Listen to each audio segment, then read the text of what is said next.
Halo semuanya, perkenalkan nama saya Teovin Lautan.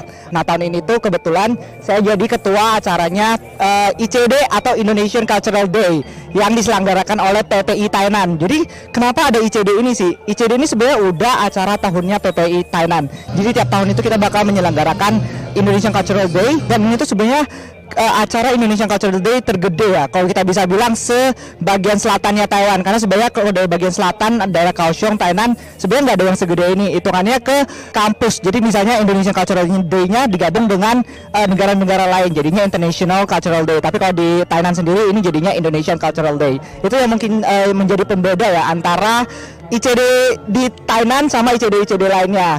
Dan di sini tuh sebenarnya kita bagi jadi 3 sesi sih.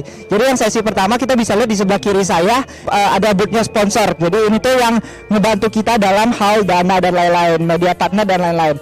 Nah, di belakang ini kebetulan nggak bisa liatin, ini ada booth makanan. Ini booth makanannya variasi, mulai dari ada soto, ada bakso, ada nasi rendang, nasi padang, nasi uduk juga ada. Bahkan makanan-makanan Indonesia seperti pempek, cilok juga semuanya ada lah, bervariasi. Nah, tapi kalau di sebelah kanan kita itu lebih ke untuk memperkenalkan budaya Indonesianya secara keseluruhan. Jadi kita ada ngundang Pak Made, dia itu bakal live carving, jadi memahat batu Bali langsung di tempat. Jadi kita juga bisa liatin, kita juga bisa nyoba untuk mahat. Terus ada boothnya wayang sama angklung, itu kita bisa coba mainin wayangnya, kita juga bisa coba mainin angklungnya. Dan di booth terakhir itu ada batik. Nah, ini batik itu lebih ke kita mengenalkan semua jenis batik yang ada di Indonesia, karena kan di batik Indonesia kayaknya banyak banget ragamnya kan. Nah, kita kenalin satu-satu, dan kita juga ada yang mode untuk orang nyoba, mau dijadiin gaun, mau dijadiin baju, mau dijadiin topi juga boleh banget.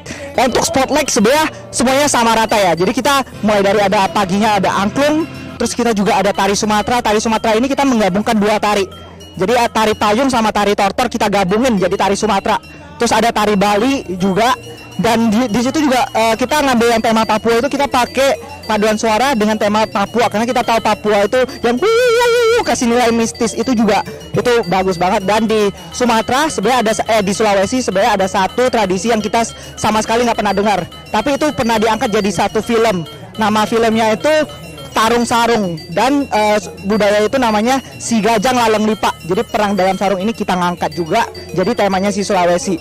Dan terakhir sebenarnya Kalimantan, kita tahu Kalimantan itu banyak kota mistis, dan salah satunya si kota Saranjana ini.